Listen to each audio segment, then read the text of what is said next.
अदम एतमाद के हक में नहीं था। ये अदम एतमाद की तहरीक पीपल्स पार्टी चला रही थी।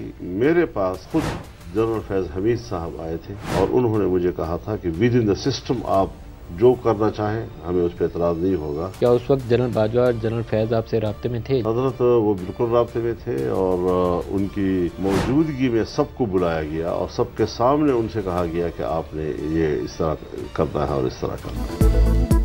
पीटीआई हुकूमत के खिलाफ तहरीक अदम एतमाद के पीछे जनरल बाजवा और जनरल फैज हमीद थे। वो तमाम सियासी जमातों से राबिते में थे।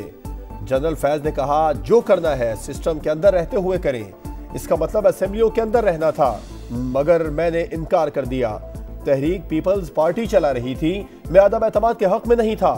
मौलाना फजलुर रहमान के प्रोग्राम नदीम मलिक लाइव में बड़े बड़े इंकशाफात। बोले पीटीआई के लोग टूट रहे थे, एमक्यूएम और बीएपी वाले हमारे साथ आए तो कहा गया अक्सरियत आ गई। पीटीआई हुकूमत स्टैब्लिशमेंट ने बनाई और उन्होंने ही गिराई। सरबराह जेयूआई ने कहा बानी पीटीआई से कोई राबिता नहीं है।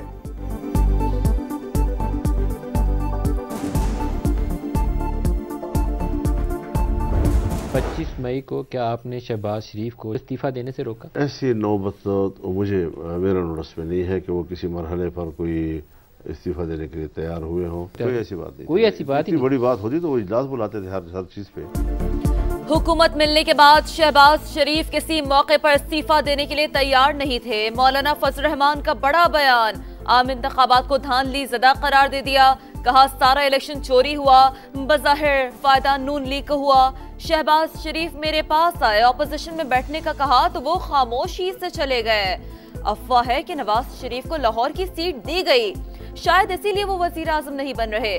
जेयूआई के अमीर बोले नई असम्बली का कोई मुस्तकबिल नहीं, हुकूमत हाइब्रिड प्लस होगी, सब मरात लेंगे, असल फैसले कहीं और से होंगे, सियासी और मौशी सहकाम नहीं आएगा। 9 मई वाकयात के मुद्दई इस्टेब्लिशमेंट है। अगर वो इलेक्शन को शफाफ समझते हैं तो 9 मई का बयानिया खत्म हो गया। मुआफ करके आगे बढ़ना चाहिए या नहीं, ये आर्मी चीफ से पूछना चाहिए।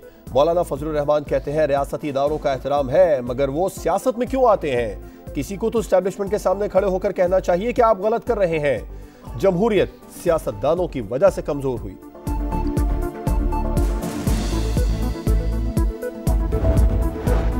इलेक्शन धांधली ज़दा, तहरीक इंसाफ और जेयूआई एक पेज पर आ गए। मौलाना फजलुर रहमान से असद कैसर की क़यादत में पीटीआई वफ्द की मुलाकात। मुबैना धांधली से मुतालिक फजलुर रहमान के मौक़िफ़ को दुरुस्त करार दिया। हाफिज हमदुल्ला कहते हैं 8 फरवरी के इंतखाबात को शफाफ और गैर जानिबदार नहीं कहा जा सकता, न ही इस इलेक्शन से सियासी और मौशी सहकाम आएगा। बैरिस्टर सैफ बोले बानी पीटीआई की हिदायत पर तमाम जमातों से मुलाकातें करेंगे। मौलाना से अच्छे माहौल में बात हुई, दोनों जमातों ने बातचीत जारी रखने पर इत्तेफाक किया है।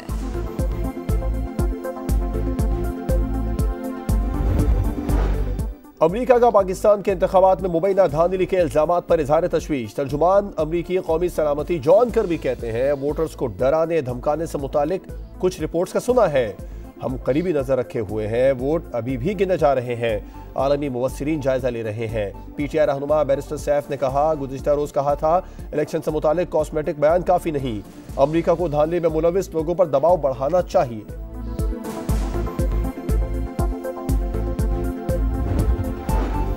हुकूमत साजी का मिशन, मुस्लिम लीग नून और पीपल्स पार्टी की कोऑर्डिनेशन कमेटियों का दूसरा इजलास, अब तक की पेशरफ्त का जायजा। कमेटियां अपनी क़यादत से मुशावरत के बाद तीसरी बैठक लगाएंगी। पीपल्स पार्टी की कोऑर्डिनेशन कमेटी की बिलावल भुट्टो से मुलाकात, पेशरफ्त पर ब्रीफिंग दी। फैसल करीम कुंडी कहते हैं पीटीआई ने हमसे कोई राब्ता नहीं किया, संजीदा हैं तो बिलावल भुट्टो की 6 रुकनी कमेटी से बात करें।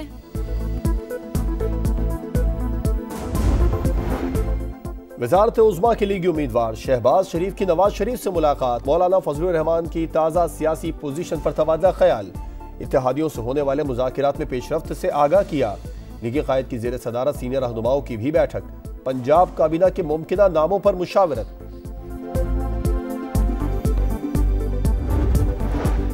तहरीक इंसाफ ने उमर अयूब को वज़ारत उज़्मा के लिए नामजद कर दिया। मियां असलम इकबाल वज़ीर आला पंजाब के उम्मीदवार, स्पीकर खैबर पख्तूनख्वा असम्बली के उम्मीदवार आक़िबुल्लाह होंगे। बानी पीटीआई ने असद कैसर को सियासी जमातों से राब्तों मुज़ाकरात का टास्क दे दिया। इंतखाबात में मुबैना धांधली के खिलाफ हफ्ते को मुल्कीर एहतजाज का ऐलान। बैरिस्टर गौहर कहते हैं किसी को जाली मैंडेट से हुकूमत में आने का हक नहीं, हमारा एहतजाज पुरअमन होगा।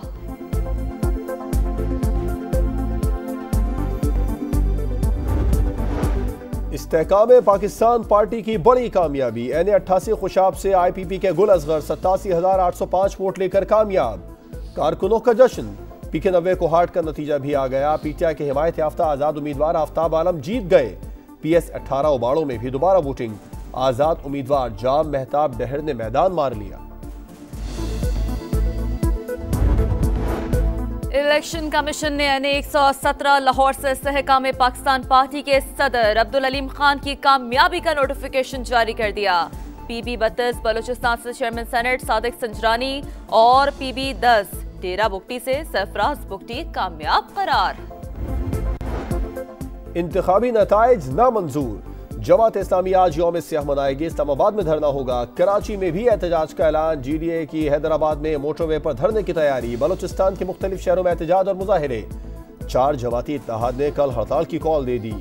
नसीराबाद में जमहूरी वतन पार्टी का धरना। कराची में JUI का इलेक्शन कमीशन दफ्तर के बाहर एहतजाज। असेंबली के घेराव का इंदिया।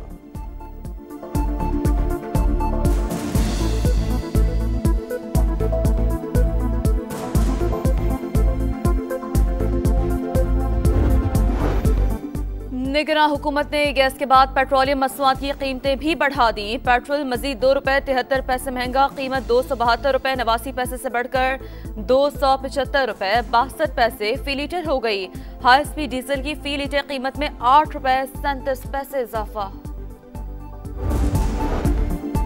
मुल्क भर में घरेलू सार्फिन को रवामा गैस का बिल भारी पड़ेगा। विफाकी काबीना से मंजूरी के बाद ओगरा ने कीमतों में 42 से 67% तक इजाफा कर दिया। नोटिफिकेशन जारी, इतलाक 1 फरवरी से होगा। तंदूर और कमर्शियल सार्फिन के लिए निर्ख नहीं बढ़ाए गए।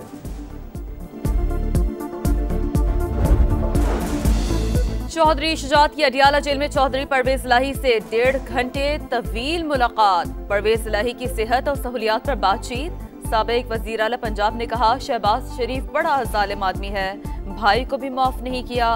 बातचीत में हरज नहीं, मगर पहले छीनी गई सीटें वापस की जाए।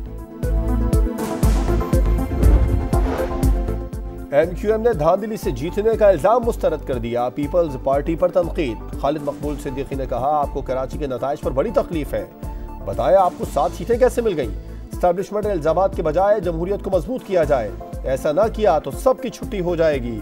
रियासत बचाने के लिए कुर्बानी देनी होगी।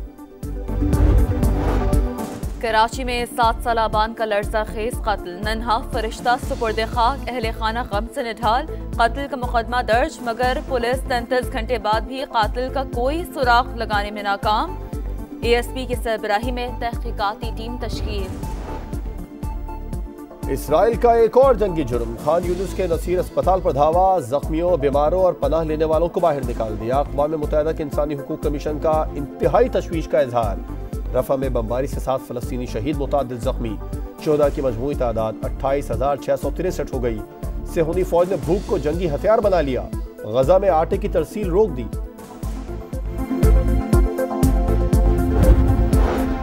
अमरीकी सदर का इस्राइली वजीर आज़म को फोन। आज़ाद फलस्तीनी रियासत के क़याम के लिए 40 मिनट तक गुफ्तगू। नेतन्याहू की हठधर्मी बरकरार, 2 रियासती हल की तजवीज़ मुस्तरद कर दी। कहा आलमी डिक्टेशन कबूल नहीं, ये वक्त मुकम्मल फतह का है, तोहफा देने का नहीं। इस्माइल हनिया ने मुकम्मल जंग बंदी तक सीज फायर से इनकार कर दिया। अक़वाम मुत्तहिदा के रिलीफ इदारे के सरबरा मार्टिन ग्रिफ्ट कहते हैं कि हमास दहशतगर्द तंजीम नहीं। 7 अक्टूबर के हमले के बावजूद इसराइल को अपने पड़ोसियों से ताल्लुकात इस्तवार करना होंगे। सीटी बजेगी, खेल जमेगा, चौके छक्के लगेंगे, शायकीन के दिलों की धड़कनें तेज। पाकिस्तान सुपर लीग का सुपर मेला कल से शुरू होगा। इफ्तिताही तकरीब की तैयारियां मुकम्मल। एंटरटेनमेंट का इंतजाम। आयमा बेग, अली जफर और आरिफ लोहार आवाज का जादू जगाएंगे। ननकाना में सज गया ऑल पाकिस्तान घोड़ डांस मेला। मुल्क से 150 कीमती घोड़ों के दरमियान मुकाबला। ढोल की थाप पर रक्स, शायकीन ने मनपसंद घोड़ों पर नोट निछावर किए।